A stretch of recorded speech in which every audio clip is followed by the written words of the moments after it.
Good afternoon, everyone. I hope you're enjoying the day so far. From what I've seen, it seems to be a really good event. How many sessions have you had so far? 4. Okay, this is your reward. Okay. Let me just start my timer. Okay, I'm going to talk about this from an Austrian perspective. If you're not familiar with what we're talking about, Austria, we're not talking about the country Austria. There is a fairly distinct school of thought in economics, which is receiving more prominence now that we've just been through a fairly kind of typical boom-bust cycle. So I am going to be drawing upon that, but I'm also going to be trying to put it in context with some fairly broad and general lessons about economic policy. To start off with, what I'd like to do is basically give you 2 different narratives to understand economics. And I think that you can see evidence of these narratives not only when you read what economists are saying, but also, more importantly, when you're reading newspapers and you're seeing how economic journalists and reporters are talking about the economy. The first narrative is the narrative of the broken down car. Okay, you may recognize this. The economy is seen to basically be an automobile. You're driving along and everything's fine, and then something happens that makes you break down. What happens if your car breaks down? You bring somebody in to fix it, an expert. The expert will come in, they will do some kind of activity. There's a fairly mechanistic relationship between the actions that they're doing and the consequences of that. And once they've finished fixing the car, then you're basically good to go and you can get back in it and you can drive off and everything's well again and it's as if nothing had ever happened.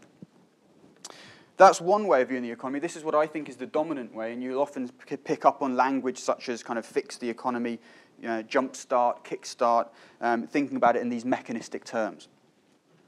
The alternative, which I want to present to you today, regardless of whether it's better or worse, certainly as an alternative that we all should be aware of, rather than think of the economy as a broken down car, I'd like to think of the economy as essentially a return to sobriety. So the argument here is that it's basically 6 o'clock in the morning, you've been out the night before, you've had a few too many drinks, you've had a very pleasant evening in your euphoric state of happiness. This fits into what John was talking about before. Is John still there? Yeah, okay. So this fits in with what John was talking about before. Obviously, you guys, many of you are probably too young to know what we're referring to here. But regardless, what we know is that at some point, things start to kick in and you start to feel a hangover come along. There's basically 2 things to do at 6 o'clock in the morning when you feel a hangover kicking in. One of them is, what do you think? Go to sleep, grin and bear it, right? Not go to sleep if you've got class or lectures or something. You've just got to kind of turn up and get a coffee or something. You just basically prepare and think, right, I'm going to write off this morning and sleep as much as possible in the classroom, I imagine. Or what? Have another drink. Okay, so what we're really talking about now is that as a mechanism of monetary policy, right? Just as as you feel yourself sobering up, you try and prolong this state of drunkenness. What this relies on, as I said, is the Austrian theory of business cycles, the Austrian theory of the trade cycle. I think the best metaphor to think about this it was done by Ludwig von Mises, and it refers to a bricks analogy. So let me quote directly. The whole entrepreneurial class is, as it were, in the position of a master builder, whose task is to construct a building out of a limited supply of building materials. If this man overestimates the quantity of the available supply, he drafts a plan for the execution of which the means at his disposal are not sufficient. He overbuilds the groundwork and the foundations and discovers only later, in the progress of the construction, that he lacks the material needed for the completion of the structure. Now, this was written back in the 1940s, and this is something that we've seen if you watch these kind of property programs on the television, whether it's Property Ladder or all of these things that are on at the moment. This is something that we've kind of directly witnessed. Right? The idea is that you basically expect to have a certain amount of bricks or a certain amount of real resources at your disposal. It's only once you've started building and once you've started to try and create it that you have this realization that you do not have these resources at your disposal. You're not able to command them. So where does this come from? Why is it that people overestimate how many resources they have when they're attempting to build something? Why are they fooled? Because at the end of the day, we're talking about people being fooled, being tricked. Well, really, the problem here stems from the separation of credit and prior production. And really what we mean by prior production is just savings. Okay? So it's the separation of credit and savings. Now, to try and kind of put this in a context that people feel comfortable, have a think about student debt. I'm assuming, hopefully, that some of you are familiar with the concept of student debt. Normally, credit instruments are good things, right? Credit instruments serve very important purposes because they allow us to draw upon future income streams.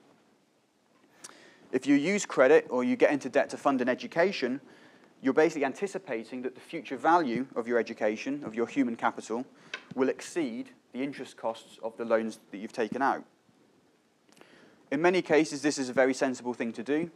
Okay, one of the best things that you can invest in typically is human capital. I say that as an educator. It's worth getting into debt as a student because your future earnings probably will rise and you will have more money in the future to pay off the debt. I am assuming that you are doing a degree in something that's socially productive and useful, like economics. Obviously, if you're doing a degree in other disciplines, then quite possibly you're not going to get an increase in future income streams. And just note, when we talk about whether or not people are happy with paying tuition fees, it tends to be the people that don't want to kind of reveal the fact that what they're actually investing in is human capital that doesn't have a market return. Now, that's all well and good, and again, you make a judgment call here about whether or not it's worth getting into debt in order to get a higher future income. But what I'm talking about is using debt to fund investment, right? It's to fund an investment in human capital. Problems really start to arise if we draw upon future income to invest not in investment, but to engage in present consumption. Okay, this is capital consumption. So the example here is if you get into debt, or for example, you use your credit card to go on a holiday or to buy a flat screen TV or some other form of consumption purpose. In this case, you're even more exposed to problems, because if you've overestimated your future income, then you are essentially borrowing against a future income that doesn't materialize. Now, why is it that often in economies we tend to see examples where people at a similar time all invest against a future income stream that fails to materialize? Well, the interest rate in the economy plays a very important role because interest rates are what provides coordination over time. It's the manipulation of this that can cause these clusters of errors, because if central banks print lots of money, if they keep interest rates artificially low, then the signal that's being sent to people is to borrow money and to invest. And this is the case even if capital remains scarce and there isn't enough available real resources to fund all of the investment projects we intend to take on. The bottom line here is that the boom is sowing the seeds of the subsequent bust. It's the inflation that is causing the recession. Now, to go into a bit more detail, I want to kind of walk through, step by step, an Austrian-style boom-bust cycle. And again, the key point here is that it's artificial credit expansion that is leading to investment projects that are fundamentally unsustainable. So what is the cycle? Let me see if I've got... okay. So again, if you think of the allegory, the inflationary boom is basically this state of drunkenness. Okay, so this is the state of drunkenness. This is when the party is up and running and in full swing. We have easy money and low interest rates, which is encouraging firms to borrow money and to invest in interest-sensitive projects. The problem here is that the economy is being pulled in two directions at the same time. All of this cheap credit is fueling malinvestment, right? It's fueling investment by companies. But also it's creating strong consumer demand because people aren't saving, they are consuming. So we have this tug of war between investment and consumption. For various reasons, Austrians tend to think that this tug of war gets won by the business sector, mainly because the business sector tends to be closer to the source of new money. And this is basically going to mean that there's going to be investment in capital-intensive industries, there's going to be rises in profits for these companies, and there's going to be a stock market boom. Key point, though, is that this boom phase is only providing an illusion of economic growth. There are structural reasons in the economy why this must unwind.